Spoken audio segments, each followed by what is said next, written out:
I would like to welcome Peter Erskine to our little summit. Um, Peter has provided communication design, RF, and operational services to entertainment professionals around the world. His clients have included the Commission of Presidential Debates, Walt Disney Productions, the National Football League, and the Olympic Games and Claire Broadcast. Peter, welcome. You will be presenting a talk with the title Intercom in the Pandemic Age. If you are ready, the floor is yours. Please take it away. Cool. Well, thank you very much. I really appreciate being here. This is a terrific subject. And I want to make sure that I share what I learned over the summer. I didn't do very much work, like all of us. I was basically sitting at home the whole time. And early on in the summer, Kelly Epperson in March, Matt Kerr, and I got really bored binge watching TV. So we started doing our own webinars for practicalshowtech.com. And we ended up doing 80 shows in about 100 days. And they range from intercom to audio to coordination to producers to all different aspects, really, of including lighting of doing these shows. And it was really a great experience. I mean, we had obviously not enough time to watch TV. We were too busy doing 2-3 shows a day.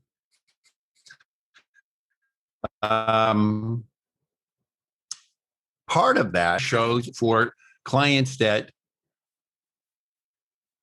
couldn't bring people into New York City. For instance, there was a client I had who was doing a show for a big bank, and it basically was a concert. And they had a band, a couple of different bands, and it was produced in a venue in Brooklyn called the Brooklyn Bowling Alley, I think, if I'm not mistaken. I probably have that wrong. And they all we had inside the venue were 2 stage managers on free speak, 3 camera operators on wired belt packs, a TD, an AD, a video operator, and an A1. The director, all the producers were on Unity Intercom, and they were all in California. And this was at a time when New York City was not letting anybody fly in unless you jumped through a hoop and stayed in a hotel for 2 weeks before you poke your head out. So it actually worked really, really well. I was surprised how the 100 milliseconds or so of latency that Unity Intercom introduces into your comm really didn't affect the directors calling the show. It was actually very, very good. And the quality of the sound was as if he was on a panel right there in the room with us. So it was really terrific. The diagram you see on the wall right now, on your screen right now, is basically what we had for that show.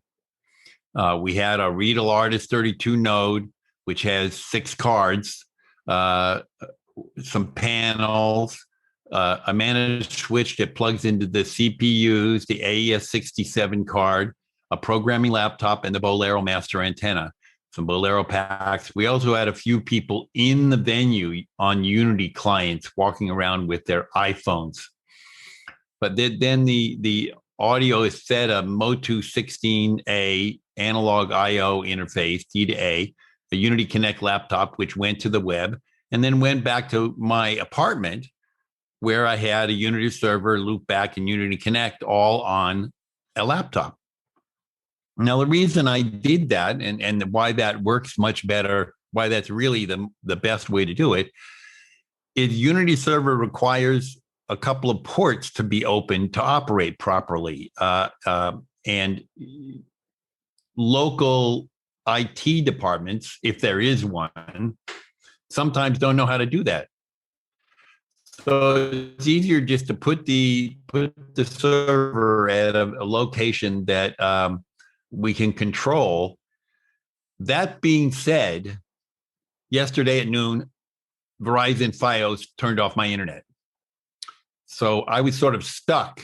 And was hoping today to include in this show live use of Unity, my server, so you all could log into the server and try it all out. And that, unfortunately, I can't do, because although I can take my server and I run it into my local access point, I can open up that access point and open up the ports necessary.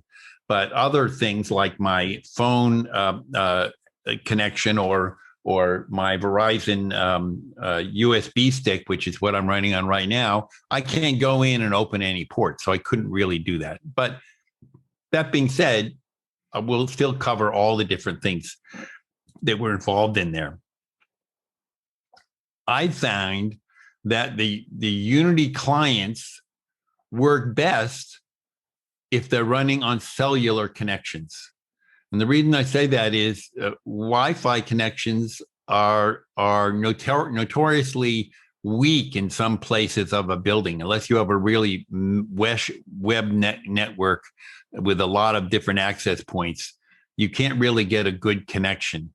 So I've done shows in places that you wouldn't expect Unity client to work, like in a stadium with 20 or 30,000 people there, where your phone isn't going to work, your Facebook isn't going to work, you can't get on the internet, forget about it. However, Unity uses a data channel in the phone system that is not used by all those other functions.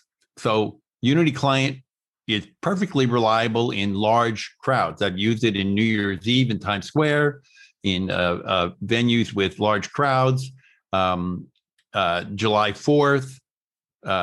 So it's really a terrific thing. What we've got is, we've got to read. Let me show you the picture of the whole rack here first. Excuse me while I scroll around here. This is the rack I've got here right in the room.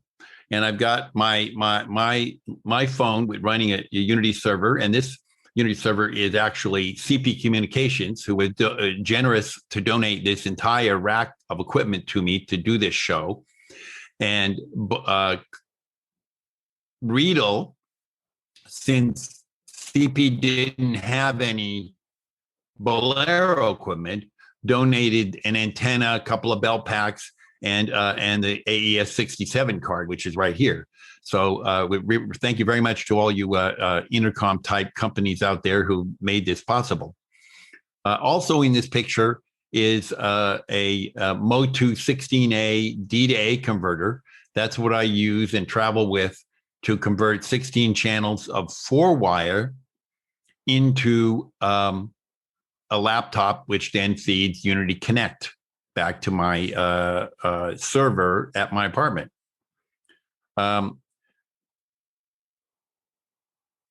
Let's go back. Let's go to Unity here. So it comes back to Unity. Oh, it's on this page here. This is the Unity server. And it's coming in via Connect, which is this piece of software right here. This is a piece of software that's identical on both ends. It's about $700 to buy it for each laptop, and it will transmit 64 channels of bidirectional 32K bandwidth audio, all in phase. And the way it does that is that all 64 channels are packetized into the same packet each time it sends it. So all 64 channels are going at the same time. It also displays the typical latency you're going to have on that unit. And this particular one, you can't see it because there it is. 20 milliseconds is typical for an end-to-end Unity Connect. So this Unity Connect is running on this same server computer, and I'm connecting it to Unity Intercom using a program called Loopback.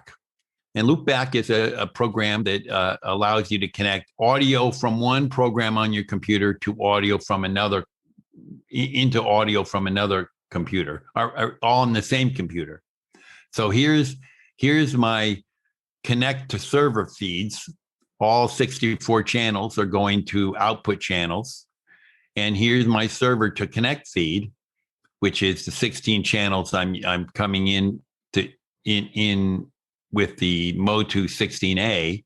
And I have a way of monitoring those particular channels here. And you don't assign these channels anywhere. They're basically just numbered. So when you come in with your feed from outside, channels 1 through 16 go into channels 1 through 16 and go out channels 1 through 16. So it's as if they were just connected. Really simple, drag and drop these things and assign, have it actually go different ways. If I wanted to monitor a different channel, I could delete that channel and I could monitor this channel over here. So it's pretty useful, but it comes into Unity Connect, and Unity Connect has two different directions, in and outgoing. It basically is 4-wire connections. Now, if you're doing music playback, you might just want to use one direction. It has to be two different directions. I use them as 4 wires because that's typically what comms use. So here on the outgoing side, I would have a list of the 16 channels coming from my server, the Motu 16A, and on the incoming side, these channels would come in here, and I can assign these channels to outputs. So this is sort of a little routing matrix inside Unity Connect, and it does have an interesting function. So I can actually route something and mix a couple other channels into the same output. So now this is this channel is mixed into output 1, which is then feeding, in this particular case, feeding output 1 of the Unity server. So it's pretty versatile that way. In the Unity server, there's several different things you can do. First of all, Unity server, the clients typically are 6 channels listen and 6 channels talk. You can set up as many different groups of 6 channels as you want. So you can have 64 channels of comm coming into your Unity server and assign them 6 at a time to different groups of people. Like you might have a group for production, a group for audio, a group for lighting. And those groups would get they would all get production, and some would get their private channel, et cetera. So you're not limited in the number of channels you can use, but you are limited in the client, which is only 6 listens and 6 talks. Now, if I create another group, there's only one group in here. So when I create a number group, and then add some channels to it, let's say production, and here put a video one on it. Then I go back to the overall user screen. I can then jump over to that other group and assign certain people to that channel. Here I'm assigning to Bruce Cameron, rest in peace, who's with a terrific audio guy, and we all miss him very much. But this way I can assign it as many as I want. Now, when I have more than one group assigned to a user, a little scroll bar will show up down here. That user will then be able to scroll between the groups and use one group or the other. CP Communications, about 3 years ago, they've always done the New York City Marathon and have done it by installing all over the city about 4 or 5 different servers. They go out, they find a big tall building, not servers, repeaters. Find a big building, takes about a week to put all the repeaters all over the place. They have 100 walkie-talkies on dozens of channels, and it's a monster job. Well, about 3 years ago, they switched over to using Unity. They bought 100 of 100 cell phones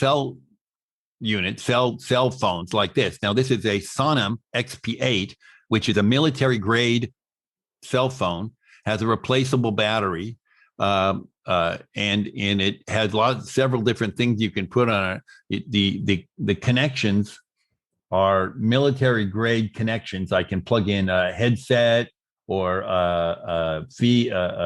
audio in, audio out. On the top, I can plug in a 900 megahertz walkie-talkie module, so I can use this as a local walkie-talkie unit. And it's pretty great. It's with a bunch of accessories and chargers. It's about $1,000 for this. So they bought 100 of them. They also take 2 different SIM cards inside. So they put 2 different SIM cards in there and 2 different accounts, and they spread them around the city and eliminated all the repeaters everywhere. At the start and at the end, they had some local walkie-talkies, but no repeaters. And people just ran all over the city and talked back and forth on the production channel. And it was a fabulous success because people were talking full duplex. It wasn't like a walkie-talkie situation. And that's one of the big advantages of Unity. It replaces your walkie-talkies and makes it much more usable. We had the same situation at a shoot out on Long Island, which was at a billiard parlor. And the IT department had to run fiber and switches all over the place. It was a total mess. And they had a lot of failures, and they had to do a lot of testing and repair. And doing that on the walkie-talkies, I noticed, was driving them absolutely crazy. So I gave the 6 of them Unity Intercom channels. They put them on their phones, and they were loving it. They just now could just basically talk like we were talking on a phone, and they hadn't have to deal with the walkie-talkies because we were basically outdoors and a venue with real. One other thing, each page. Here's your 64 audio input channels to this server. Now, right now, all of these people in this list have been assigned channel 1 as their program feed. I'm going to go down here and take this off and turn off channel 1. I want it. There we go.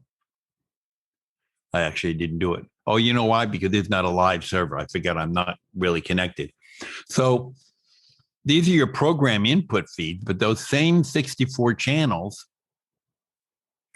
apply to this channel screen, where on production, I can assign input 1 is going to be production, and the output, the other side of the 4-wire for that channel, is going to be 1. So there I have a little bit of level control for this audio channel coming in, this PL channel, and I assign it to ports. Also, in the client for the user, they have the ability to set some program levels like side tone volume control, microphone volume control, microphone gate level, ducking. You can set it so when you're listening to program and somebody talks to you on the comm, your program feed ducks by 10, 12 dB, so you can hear it clearly. However, these settings are all done on the client, either the client PC or Mac or iPhone or Android, or but it's not accessible from the server. So a couple of months ago, during the middle of this summer, I suggested to Unity, it really would be nice to have a way to do a volume trim on the users. So they said, that's really easy to do. We can do it. And that afternoon, they gave me a new log and they added this column to it. And the reason it was easy for them is the Unity server is not involved with iPhone or with a piece with other companies. It's their product. They control it. They don't have to get permission to make changes in the software. So they were able to make this update really easily. So now if Shipley Landis is really loud, I can just go here and I can just turn him down a little bit. Now that's not controlling any of the volumes in his unit. This is a trim plus or minus 10 only in the server, and it's on the input to the server. Now they make that kind of change to an actual iPhone or client or to an Android client. They have to make the change, send it off to Apple or Android and get them to approve it. And it takes a month or two. So it's not a very easy way. It's not easy for them to make changes in software on the clients. So all of this has to do with my remote communication. So here's all the remote communications and all the channels coming in. I can have channels in Unity that have nothing to do with the regular comm system. Like typically, if I had all of my stage managers on a Unity system, I might make a stage manager ISO channel that only shows up in the Unity server, doesn't come into the Readle system at all. So you can pretty flexible. You can do whatever you want. Now these changes, as I make these changes on here, they're real time. So a second I go to this and click that on, it appears right on his phone. So there's no sending the signal out. Now there's a couple other things that you can do in here, which I don't have in here. One is called tally. You can have tally controls, which basically are GPIOs, and control things with this. So you have to. It's an extra add-on service they provide. If you wanted to expand here, if you look down the bottom here, there's only 20 channels licensed here. You buy the server by the number of channels, starting at 3 channels.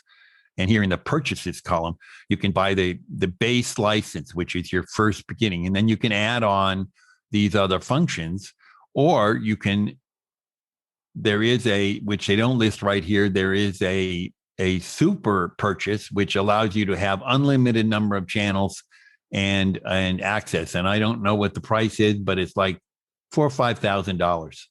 These are 10 users is about 1,000, 5 users is about half that. So it's incremental. So we have our Unity system. Getting back to the Readle, here's the Readle system, which we have interfaced to the Unity. And on this particular Readle system, I have 4 channels being interfaced. Here's the 4 wires coming out of my Readle system. And those 4 wires, I've signed them to a party line called production, audio, lighting, and comms. And here's also 2 Bolero bell packs, which I've also put those same things on there. So when I talk on the PL production, the people on the Unity who are listening to PL production will talk back and forth. Bolero is an interesting addition to Readle several years ago, which allows you to have this terrific digital bell pack, which is about the same quality as a wired microphone. I've seen reporters use, instead of a headset on this, they plug in a microphone and a headset, and they do the entire interview out in the field on their Bolero bell pack, and it sounds just like a wired mic. It's really, really amazing and extremely low latency. The advantage of using a Riedel bell pack with a Riedel intercom system is basically this is a 6-channel panel. So just like the panel where the producers are talking, here's the panel right there, and I have audio. I'm going to press the production, PL production here, press production. You see the production turns green up above there. And so I can basically program point to points on this. So I have here a point to point to Bob, which is the other Bolero bell pack. So it's not a matter of interfacing 8 different channels of party lines, and that's all you get. You can have the same functions you can have as on a panel. Any questions yet? No, not so far. Not in the chat, not in the Q&A. Okay, great, great.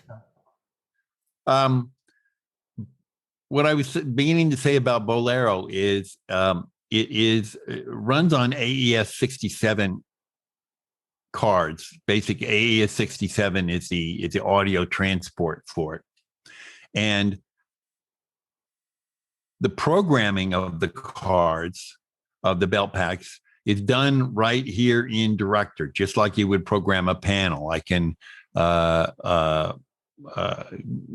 take my party lines, and I can just take the party lines and I can just drag it over, put it in there, and send it, and it's now on my belt pack. However, the RF programming of the belt pack and the antenna is a separate function. Riedel has here. I'll go over here. This is an antenna, one of their antennas. And the interesting thing about it, they have a OLED screen on it. So I've named this antenna Bolero Ant. And this will display, as well as the IP of the box, will display even when the power is turned off. So when I pull these out of my work box and I prep them in the shop, I know where each antenna goes and what I intend it for. So I don't have to power it up to find out what it is, or I don't have to put a piece of tape on it to figure out what it's for. The other has I'm going to find the the cable to unplug this. The antenna has a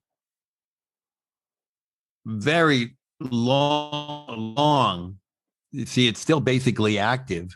It's saying it's about to go off, but it has a little mini UPS in it that keeps it going for about 15 seconds before it actually loses any audio. So if you have to do a repatch, you can just quickly do it and not cause any problems with your antenna. This card, the AS67 card, the Bolero antenna, and the belt packs are all programmed RF-wise by logging directly onto the devices. So here I've logged on to the Bolero antenna, this IP right there, and I've put all of these in the same group. There's a whole process of putting them in the same group. And by the way, if you go to the practicalshowtech.com website to the archive section and do a search on Bolero or a search on Unity or a search on just Intercom, you'll see all of the different detailed webinars about these subjects in there. So you can go in and have actual technicians from the factory who came and did shows for us and see the entire thing. So here's the where we set the antennas. And if I look on the belt pack screen here, I can see here's those two belt packs I have running, and they have most of their power still left. These belt packs on one charge run about 18 to 20 hours. So it's not like you have to worry about changing your batteries all day long. If you do have a stage manager who is talking all the time, they might only get 10 hours out of it. So here's where you can look at it and see what their charge is, and you can take the battery off the back and give them a new battery. One of the things that Riedel has is a way to hang the belt pack up, but this hanger actually happens to be useful as a bottle opener if you want to drink on the job. So this belt pack has 4 buttons on the top and 2 buttons on the side. So it's a 6-channel belt pack. It has 2 volume controls on it. These 2 volume controls right here. But I can select the channel. I can, using this menu key, I can select what of the other 6 channels I want to use to change the audio. So I can adjust the audio everywhere. There's about 4 or 5 different digital intercom systems out there. Riedel has Bolero. Clearcom has Free Speak. Adam has their system, and they're pretty much functionally the same with little minor differences. For instance, the latest iteration of Clearcom Free Speak is an 8-channel pack and has networked antennas, and it's really pretty powerful. It's very nice.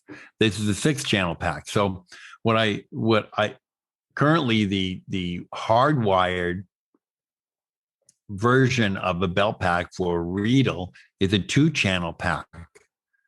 And what I suggested to Thomas Riedel, why don't you come out with a belt pack just like Bolero that's wired with the same 6-channel functionality? And he sort of smiled at me. So that means it's coming.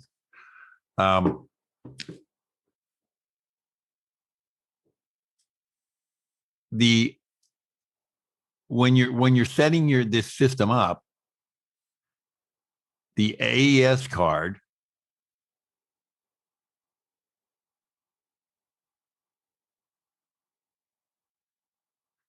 here, I put an AES card in slot 4 for Bolero, and I'm going to go to under properties here, and I can see here's the IP address of this AES card.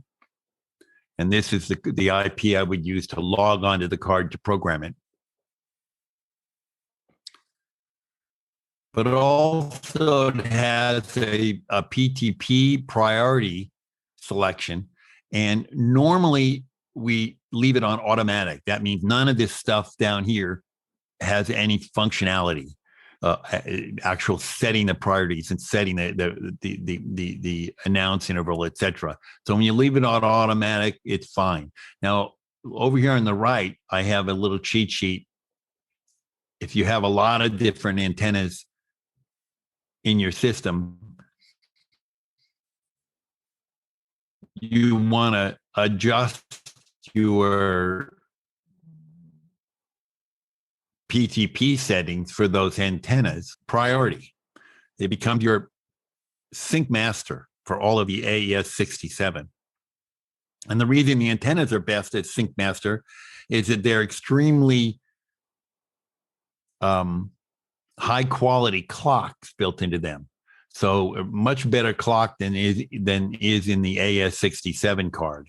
So the rule of thumb is you make one of them, typically one of the antennas that's right by your node and easily accessible, the master a second one maybe near there also that you can rely upon as the second master, a fall over one if the first one dies. And then all the rest of the antennas at 124 and the AES 660 AES cards at 126 or auto, and you're set. This is important to go because they won't come that way when you plug them in, and it won't work as reliably. It will work even if you just take the default settings, but it will work better if you have the settings set. Now, in the Bolero antenna,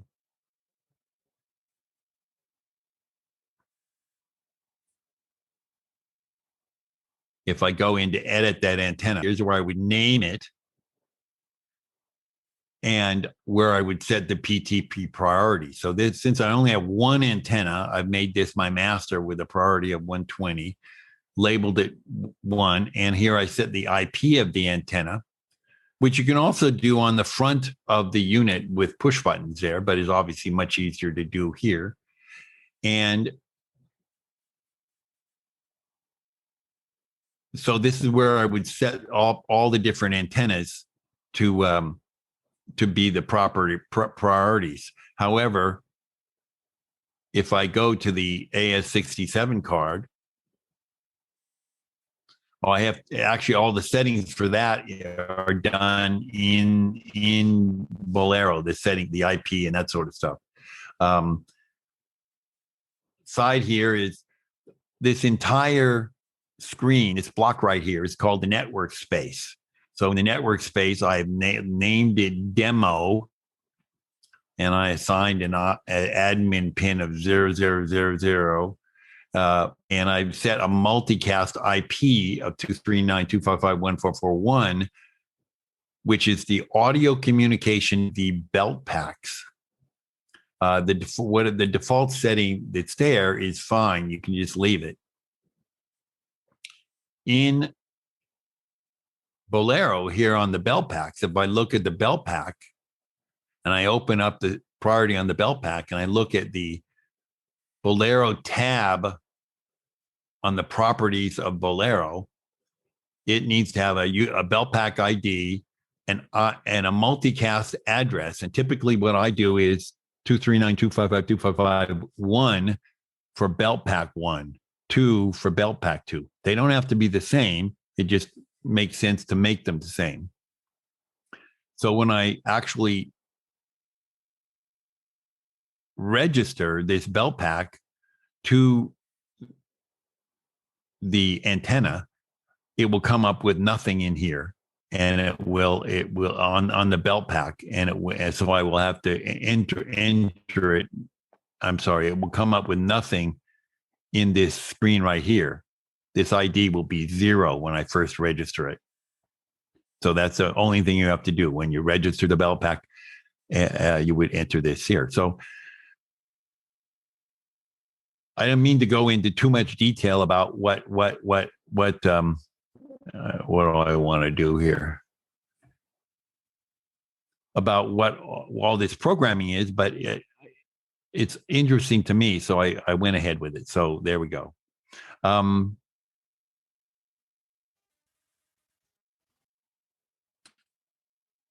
Anybody have a question? Anybody want to get on to mixing consoles and real speakers?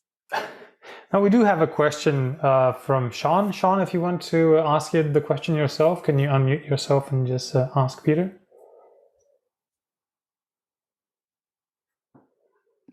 Hi, yeah. So the theater that I work for is currently in the process of building a brand new building. And so they want everything to be super state of the art. And so I was just curious as to which comm system you would recommend, or what combination of comm systems you would recommend to get that to get the best result out of everything. My personal favorite is Riedel. Second choice is Clearcom. And the reason for second choice is I feel the programming learning curve on Clearcom is a little bit more than on Riedel. Functionally, they're great. One big advantage to going with Clearcom is they're an American company located right here in California. So, and that's not to say that Riedel is not has a local presence. They have an office in California as well, and they're also a very responsive problem with anything. So, they're both great companies to go with. I just think that it's a simpler programming method and more straightforward for the Riedel. Obviously, the Bolero belt packs are terrific. They're a little bit more expensive than the standard free speak belt pack, which are 4 channels.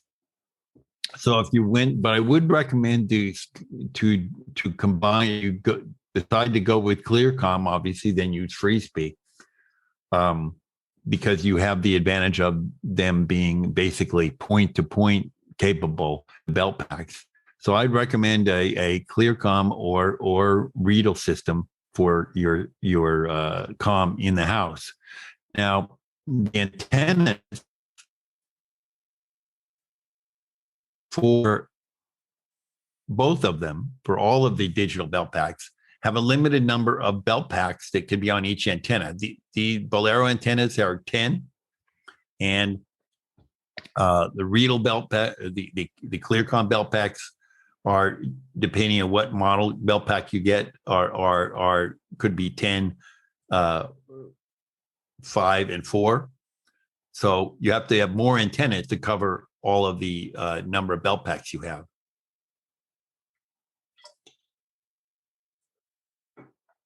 The advantage to that is you can put one antenna in the dressing room area and 5 antennas out in your theater and still get coverage, but it limits the number of people going into your dressing room area. There is another great wireless intercom system, which isn't a digital intercom system. It doesn't come with a digital system, and that is CrewCom from Pliant. And the advantage of CrewCom in this particular subject, what I'm just talking about now, each belt pack is assigned access to each antenna. So your stage managers and A2s would give access to the antenna in the dressing room, whereas the lighting people wouldn't. Whereas in the Bolero or the Clearcom system, if you have one antenna in the dressing room and it happens to be near catering and all the electricians go into catering, all their belt packs are going to sign on to that antenna and the stage manager won't be able to get through. So there are workarounds for limiting that access, both in both systems. But typically it's not as easy as just assigning a belt pack. That answer your question? Yeah, that was amazing. Thank you.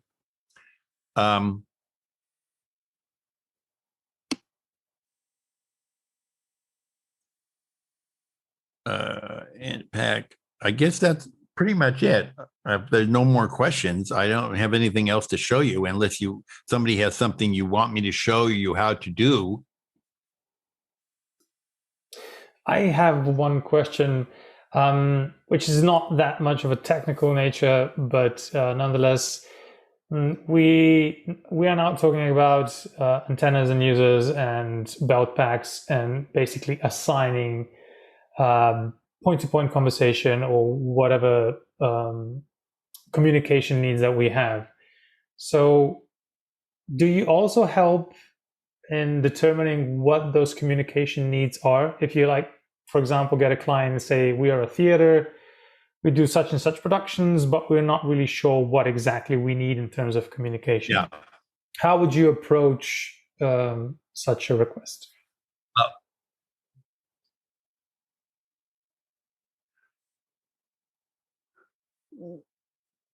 Ask if there's a TD who wants to design that, because it's usually the technical director or technical manager's job to design what their intercom needs are. And it would be my job to take their design for what they want for their intercom and fit it into whatever system is out there. A good rule of thumb is you need to have as many different channels of communication as you have departments on your show. So besides having a production channel for everybody to hear the cues from the stage manager, you need to have a lighting channel, a sound channel, a pyro channel, even a catering channel, depending on how what your needs are. And on top of that, you need to have private communication between them. So these kind of things that typically the tech manager will lay out a design for it, and then we will add to it to add more functionality to it. I had a client last week that came to me with a very special need. And I came up with this for them. This is in the Riedel system. This is a logic capability. And you can program into your Riedel panel a button to turn on a feed or turn off a feed. And typically that's a latching button. You press the button, it latches on, turns on a feed, press the button, it undoes. But this particular show had a director, 2 script supervisors, and an assistant director who all wanted to have their mics on possibly at the same time and talk on the production channel. And then everybody else in the entire facility, which was 32 Bolero belt packs and about 12 different panels, would only listen to that channel, did not have the ability to talk on that channel. And they wanted to have a way to turn off. They wanted to have a way to make their channel private so they could talk amongst themselves and then turn it back on. And they wanted any one of the 4 people on panels to have that ability to turn on or off. And when it was off, they wanted that button on their panel flashing to tell them that it's off so they could go off and talk and have that private conversation. Well, that is not a function that actually exists in the system. So this is a logic function that I made. And the logic functions in Riedel, just like ClearCom, have lots of different blocks of things. Like here's this block. If I turn on this input is off. This block right here is an exclusive NOR. So this is if these two are different. If these two are the same, it gives you the output. See this green here? That green means it's on, and this green is on. So if I press the on button, it goes through and it turns. This is a latch, and it's basically latched this on. So this green now means this is on, and in here I've programmed it to remote control the button and tell me that it's on. Now, if you look at the actual panel in remote control, so the on button is lit up in green. If I press the off button, it lights up in green and the on button goes off. Now it's off. Now I could make these actual flash. I can make the buttons say words like it's off, it's off, it's off. But this is a momentary button. So I could put these 2 buttons on all 4 panels and they would all have access to control. And that's what they wanted to do there. So that was a special needs project that had to do with something that the director wanted, some way he wanted. Another show that I'm familiar with, the director was colorblind. And so he didn't like to have, he couldn't tell if the buttons on his screen were green or orange or red. So anytime his button was on, he wanted it to flash. So we had to program special buttons for him that are system wide. Everybody had when their production button was on, it was going to flash, and that's just with functionality that they needed for their particular show. Any other questions? No, not so far. Guys, if you have any questions, you can put them in the Q&A or raise your hand on Zoom. Originally, I think I talked about maybe doing talking about RF coordination a little bit in here. I don't know whether you have other shows to do that, but I can talk a little bit about RF coordination. Yeah, I'll jump in here for a second, Pete. Yeah, we have some flexibility with the time. Nothing is really hard and fast. And so I'm happy for you to share anything that you feel is valuable at this time. And, you know, as long as we kind of keep having interest and keep having questions, we'll just keep going. So yeah, whatever you think would be interesting for people, we'd love to hear it.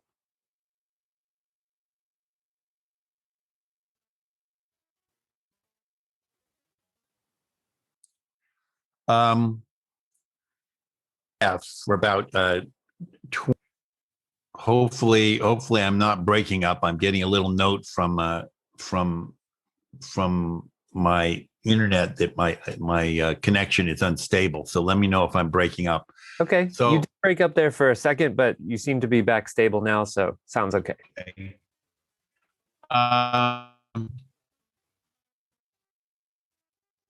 Because the new method for wireless comms were below belt packs.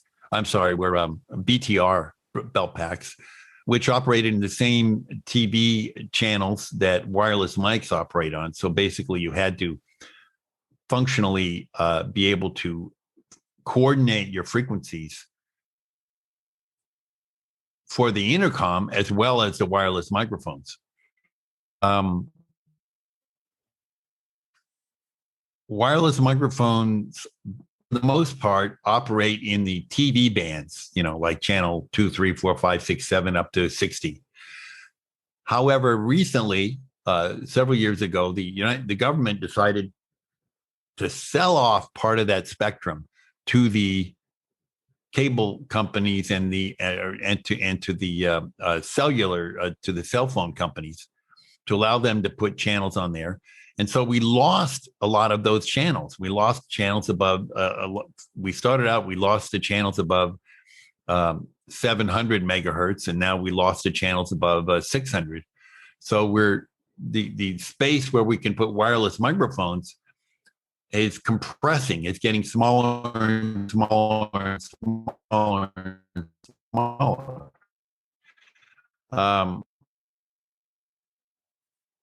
Which means that there's more and more need for RF coordinators, your wireless microphones in the given spectrum. Now, there are 2 or 3 other bands that wireless microphones operate in, but for the most part, they're still all in the TV band. And so the coordination is a great job. Now, if you're an A1 and you're mixing front of house, obviously that's the most exciting part of doing instruction. However, for the rest of us who can't hear very well, you do comms. So the number of people actually doing the work is less than in other words, people doing A2 and A1 work. There's a lot of them out there where there's not a lot of people doing coordination and comms. People just don't want to do it. if you want to learn comms, basically you don't just want to learn Riedel, but you want to learn ClearCom, you want to learn Atom, all of because you never know where you're going to go, and you may find that you're on a job with a Riedel system in the theater and an Atom in the TV truck. So you've got to know them all. As far as RF coordination, there's a couple of different ways to go. One is a free service that comes from Shure, which is the Shure Workbench, which is a terrific piece of software, and directly connects to all of the Shure products. To when you find a frequency, you can actually send it straight into the wireless microphone and update it. But I find, from my purposes, that it's a little more complicated than what I need to really use. So I use a system which is made by PWS, owned by Mask Sound, which is called IAS, Intermodulation Analysis System. And this is a system that will allow me to take the TV stations. Here I've got TV stations here. I'm going to go to the TV wizard and see if I can make this work. I probably can't make it work because I didn't set this up right. With no internet. Okay.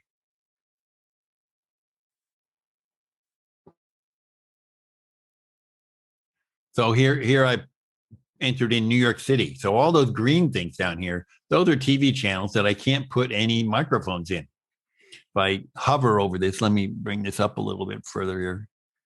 If I hover over one of these, you can see on the right-hand side there, down here, what channel it is. So this is basically channel 37, which is basically an unused blank channel that's reserved for special purposes, mostly for radio astronomy, looking for ET, basically. So here's the channels that we have left now. After we sold off the 600 channels, we have channel starting with channel 14. And if I open this up a little bit here, there are channels down here, 2, 3, 4, 5, 6, and then there's 14 through 36. These little blocks here represent all those cellular channels that they've sold off to people like T-Mobile, principally T-Mobile, and above 700 megahertz, there is a very active cellular company Verizon has up there. When they sold off the 700 megahertz band, the FCC is not staffed enough to go after people who are using wireless microphones in these bands illegally. However, companies that buy the spectrum, such as T-Mobile and AT&T, spend billions of dollars, literally, to buy this spectrum, and they will send people out to large concerts and look at the spectrum and see if anybody is using a wireless microphone in that band. In the above 700, there was one story about a hotel in Las Vegas that it still had a whole bunch of wireless microphones in the 700 megahertz band, and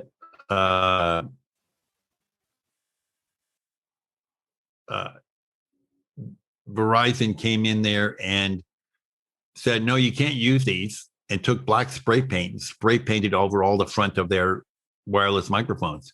Because basically, they had to be replaced anyway. They were not allowed to use it. And the same with the T-Mobile and the lower bands. They sent cease and desist letters to people who are using wireless microphones in their band. On top of that, if the FCC catches you using a wireless microphone in those bands, there's a fine of more than $10,000 a day per frequency that they find. So I don't know if that has ever been actually enforced and if anybody's ever gotten caught, but the people who care are the cell companies who are using that spectrum and want to use that spectrum to get your wireless. One of the reasons I bought my iPhone, which is the latest iPhone 11, is the first iPhone that used band 71 with cellular band, which works terrific inside of buildings. So, Hey, Pete, can I interrupt for a second? Yeah. Thank you for the terrifying story. And speaking of using IAS, Anthony Morano was asking about some tips for packing in lots of channels to small amount of space. In these situations you're showing here, especially in a city where you have many bands that are taken, you don't have much space available. How does IAS help us with that?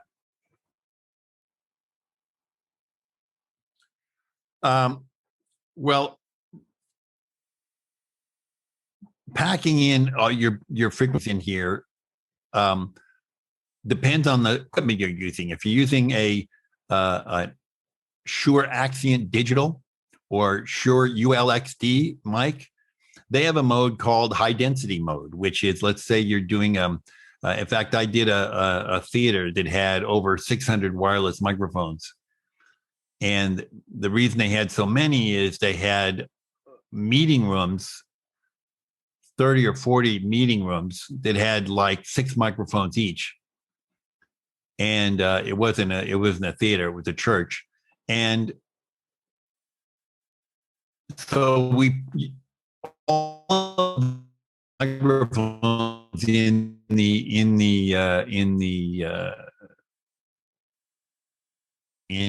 high density mode. And high density mode, you don't have to coordinate. You can just stack them one right after the other. So each one takes 400 kilohertz, and you just every 400 kilohertz, you put another channel till they fill it all up. Now, the other advantage for digital microphones, let me see if I can find a file here to display what I'm talking about.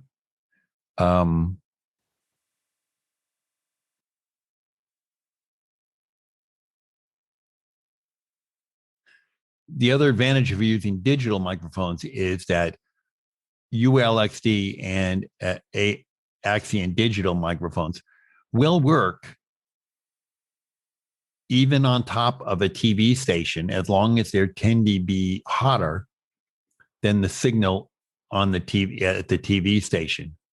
So here, where do we have a 2019?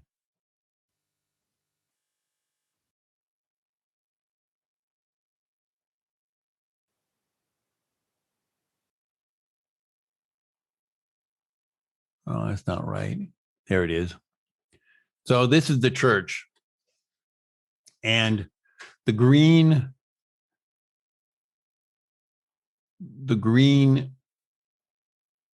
segments are the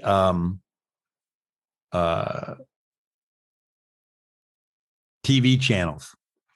And this little squiggly line along the bottom is from a frequency scan that I did of the venue outside of the building. The reason I do it outside is so it's the worst case. If I don't see a TV channel from a scan outside, I'm certainly not going to see it from a scan inside. So you see there's a channel assigned to these channels here, but it's not visible. It must be so far away. And I think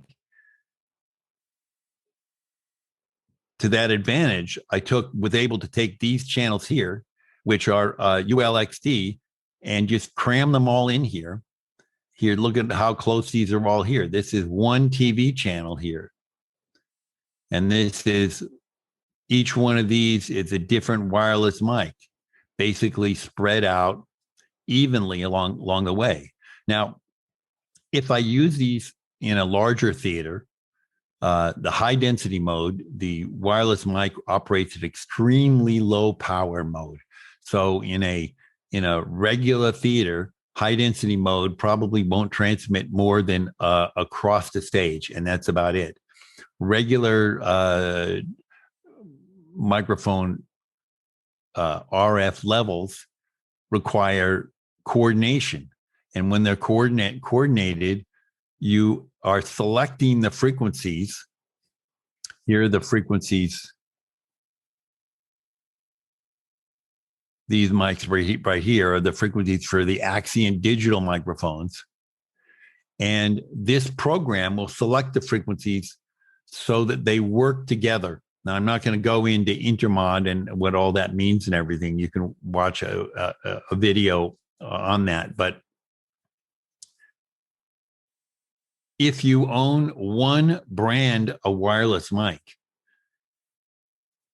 often that unit has a mode which has a self-scan mode. So you can put it in the scanning mode and it will find appropriate frequencies in the appropriate holes and assign them. But it probably won't work for a huge number of frequencies. It certainly won't work if you have two different brands of wireless microphones plus a brand of in-ear monitor, which all have to work together.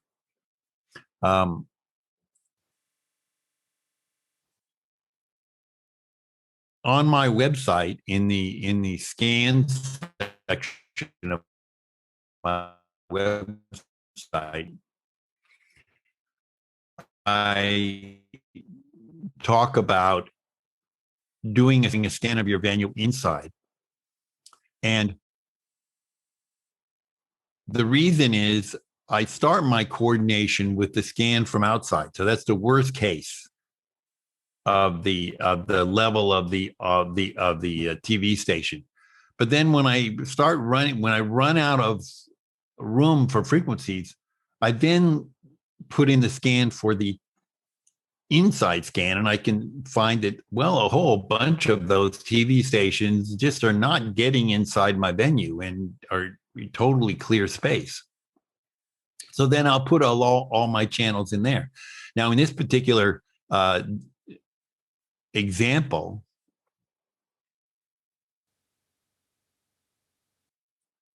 there we go. So here we have examples. So there were several DTV stations that obviously were digital there, which you can turn these on and off to facilitate assigning channels. And when you auto assign the channels, it will not put them in a green area. So if you want to force some channels to be in a particular area, you just basically turn off that green, put the channels in there, and turn it back on again. So here I put the ULXDs on weak DTV stations, and the Axion digitals I put on other weak stations, and I left them some clear space so they could add stuff later. It's a game, and sometimes takes a little bit while to do it. When I was on tour, I toured about maybe 200 different venues in the 4 tours I did. And I would get out of the bus and I'd go into the venue and get my coffee at 8 a.m. and I'd sit down in the audience and I'd do a scan outside when I was at the bus. And then I'd come in and I'd do a scan inside the venue and I plug them into my system. And the scan, once you plug in all the frequencies and mark the green ones, you can auto recalculate this entire list of stuff for your band, and it will automatically find frequencies that work for all of them. And the ones it can't find will be red like this. Here, it couldn't find frequencies for those, so they were not assigned. So then I would start working on, okay, where do I squeeze these other frequencies in? And it would take an hour or two before I did it. And then I would take these frequencies and I would go over to the wireless mic rack, which was by then had been unloaded from the truck and brought to a AC outlet somewhere backstage. And I would take those frequencies from this list and I would plug them into Wireless Workbench manually.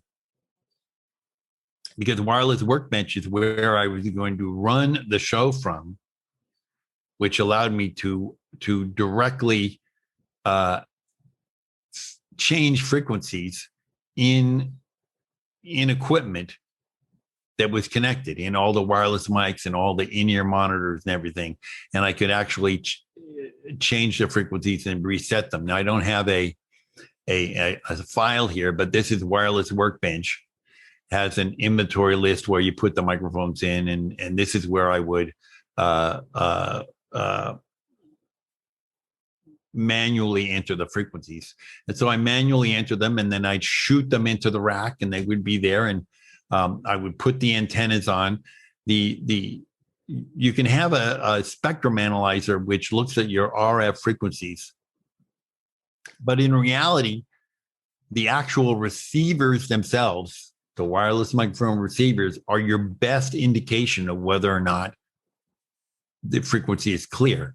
So if you have a wireless microphone frequency and the RF level showing on the screen is nil, or maybe one LED, that's a pretty clean frequency. So you can be sure that's good. But if you got more than one, often I don't even like having one. I would then immediately go back to my IAS and I pick that one frequency, and I would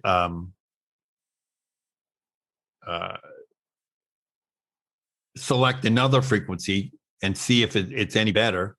And I would plug it in, and then I'd look at the receiver and see if it showed any LEDs. So once all that's done, by then the stage is built, and I can roll the racks onto the stage and plug them into the antenna on the stage, get a feed from the monitor guy, and start walking the in-ear packs. And one thing I've learned is monitor mixers are like the dogs of RF interference. When they test out your wireless mic in-ear monitors, they'll find things in it, little tweets and bubbles and burbles that you didn't even hear before. So it's good to be listening on testing your wireless microphones. Any other questions? Yeah, it's kind of disappointing that there's no easy interchange or file exchange between IAS and Shure. I guess I'm sure I'm not the first person to. Well, yeah. There are a couple of people who have attempted it, and there are some workarounds. It's not, you can't actually enter into. You can export from IAS your frequencies as a CSV file, but I'm not entirely sure you can enter in your frequencies into your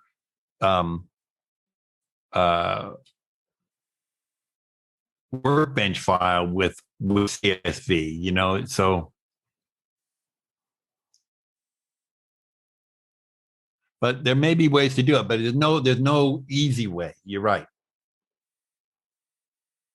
Now, doing your coordination with Workbench, I think is a little more complicated, just as functional, it gets you just as good at frequencies. But I did a video on my website coordinating the same venue with IAS and with Workbench at the same time. And it sort of it gives you an example of the ease of one and the hardness of the other and the advantages of one over the other, etc. But what it also points out is you can coordinate a bunch of frequencies in IAS and plug them into Workbench and then say, Workbench, are these frequencies all okay? It's going to say, no, they're no good. They don't work because they use different, slightly different algorithms for calculating their intermod and start with different assumptions. So if you pick frequencies in one, don't expect them to be valid in the other, but they both work. So that's not an issue.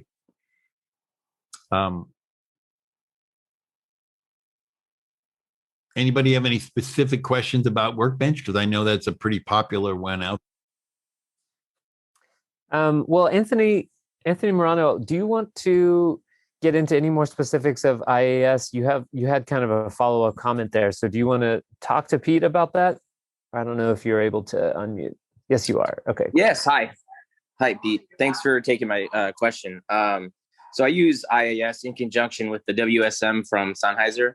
And what we, like you were saying, there's no way to transfer the files. So what we do is we just take the information we get on IAS, print out that CSV file, and then use that to reference WSM. But we also have a wireless antenna that we can look in real time and see what's there. So we kind of use all three to coordinate from city to city.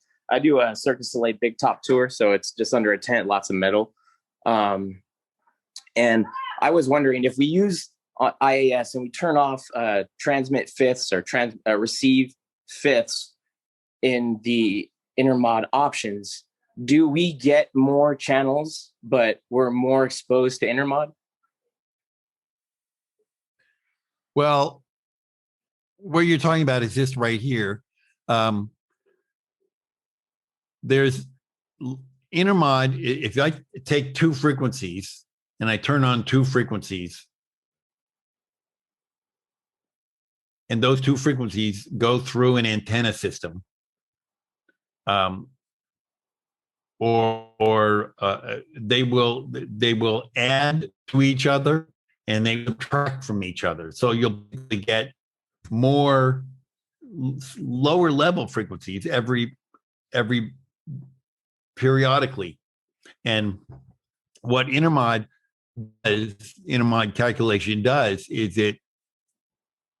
here it says avoid thirds by 0.049 megahertz. That means it's not going to find a frequency that's any closer to the other third order that it calculated than 0.049. Now, excuse me. If I start my calculations with all of these turned on, test enabled, thirds, triple beats, fifths, I'm going to get a small number of channels. If I turn off the triple beats, I'm going to get twice as many channels. If I turn off the fifths, I'm going to get a couple more channels. This is a couple of the things you can do to find more frequencies. And in work, there's find more frequencies or find less frequencies selection as well. However, this triple beat 3 TX thirds is never necessary to happen while you're looking for wireless mic frequencies. It will only make less frequencies available and has nothing to do with it. This has to do with if you're running your monitors through an antenna combiner. This is what is important. If you're in your monitors in a piece of non-electronics like an antenna combiner, yeah, we are.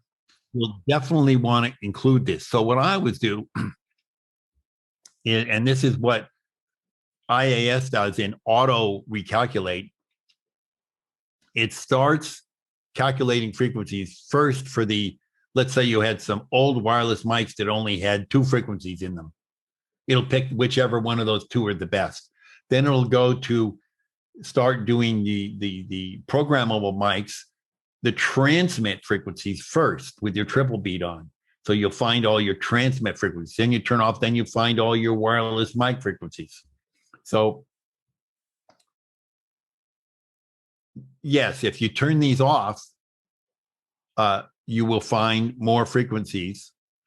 Fifths are not so important. Yeah, I So don't think we've wireless ever, mics. I don't think we were always getting like one or two. Like we needed enough for like our spare. We'd have enough for like our normal amount of mics, but then we needed two spares. The only way we were able to squeeze two spares, like in Guadalajara or in LA, we had to transmit fifths and receive fifths just to get that kind of compact density that we needed. But I was just wondering if it put us at risk for more than what I thought. Was just a little bit of we're just a little bit closer, and but we're still within like a safe operation from avoiding intermod, but we weren't going to degrade in the audio quality if we do that. Well, it's never going to affect the audio quality. What it is, if you have, when you get intermod, typically it'll sound like birdies. You hear a little in the background, or as intermod. So the audio quality that plays on top of that will be the same level of audio quality you get, but there'll be noise mixed into it. And in worst case, it could be actual tones mixed into it. Another thing you can do in IAS down here on the bottom, intermod bandpass window, express window. So I only do my frequencies 40 megahertz apart. That I only want to look out 40 megahertz in each direction and not worry about anything further out than that. So I limit it to that. This second right here, NTSC, you don't ever want to hit every color carrier on, because there are no color carriers in New York, in the United States anymore. That was for analog TV. However, in other countries, you may still see some analog TV out there. Now, you do a scan of the venue before you do this calculation, right? You regular scan and you load it into the bottom of IAS. Yeah. So you may be able to, even though maybe the TV wizard says there's TV channels there, you may find that there's nothing there. And 99% of the time, you're safe putting stuff in that channel. But what if that TV station just was off the air? Right. And then you come into your show and turn on the transmitter. So you want to be a little careful about that, unless you can be sure that at nighttime, whenever, at the time when you're planning to use it, they're clear or not clear. So low down in the bottom here, channels 14, 15, 16 in the United States also have what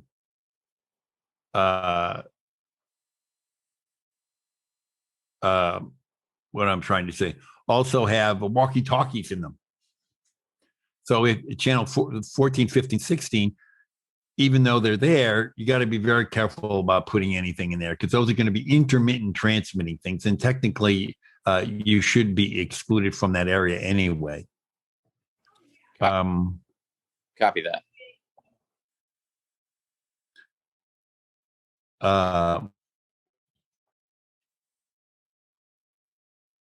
Now, what besides, after I calculate all my frequencies, my spectrum analyzer there, I narrow the window on the spectrum analyzer to 1 megahertz, and I'll look at each frequency. And sometimes I'll see just a little tiny something, anything, any little tiny carrier that I see within 200 kilohertz of my or even 300 kilohertz of where I want to put my channel, I'll find another channel, because I know that's going to be too close. And so you can examine each one carefully. Any other IAS questions? No, I'm good for me. Thanks, Pete. Appreciate it. Cool.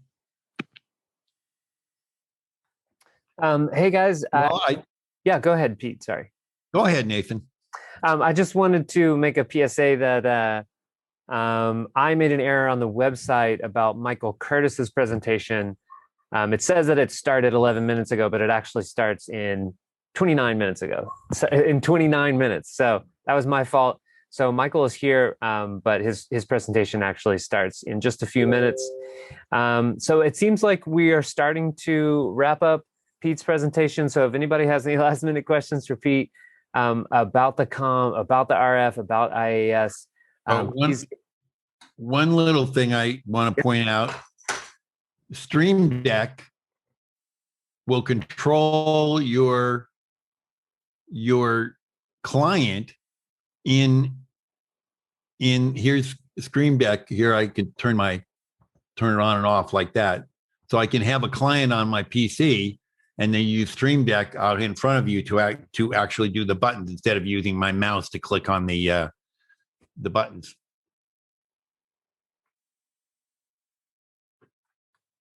Cool. Okay, cool. Yeah, I don't see anything else come in. So I think if you want to go ahead and give us any last words, Pete, any final thoughts, we'll go ahead and wrap up. When my internet gets fixed again, which could be a couple weeks from now, I do have a demo version of Unity Unity Intercom live, and it's on I can on my website under the Unity tab. You can see where that is. And you can try it out, and so it's on there a lot. I have another client that is using Unity Intercom to transmit audio between venues. So he uses Unity Intercom in his main venue. It's a horse show, so his main venue has background music playing, and he feeds that into channel 1, and the other 2 arenas, which need to have the same background music, he just dials up listen on channel 1 and uses clients to transmit it that way. So it doesn't have to be for intercom, and works well for other purposes like that. Now, there's a couple other other intercom companies out there, most notably IntercomSystems.net. Intercom Systems, and net. That is a full-featured digital intercom system with all the features that Riedel has and that Clearcom has, but all IP based. It's a whole different pricing structure. However, they do have an online web version that rents for only a few tens of dollars per channel per week. So you can get a bunch of channels for $500 and do a whole. Doesn't have any hardware, and they do, and they all the servers based at their office. You can interface as many different intercoms into intercom systems into it as you want to, without another piece of hardware like Unity Connect. So it's a good thing to look at. IntercomSystems.net. And that's pretty much it. All right. Well, thanks for one last note from Pushpa is that he wants you to do an online class. So I don't know if you have any courses available on your site, but I did put links to all of the YouTube video the YouTube channel where you've been doing so many great videos over the pandemic and over the past few months. So Pushpa, until Pete has more of what you're looking for, there's a bunch of those videos to go through, and they're really great. Definitely. There's 80 videos there that cover a lot of different subjects, and at least 4 or 5 for frequency coordination and the same number for Clearcom, RTS, and Riedel, lots of them in there. So it was kept our sanity during the lockdown. All right. Well, Peter Erskine, we really appreciate you joining, and especially dealing with, these technical challenges of internet connection going down and kind of screwing up some of the main stuff you wanted to show us today. But it's still been really worthwhile. Great to see you, and great to see what you've been working on for the past few months. So thank you for being here. Thank you very much. And you, is that my contact there? Did you put my email address on there? No, I put your website. Website, that's fine. You can contact me through the website. Perfect. That's okay. Talk to you all later. Bye. All right. Thanks, Pete.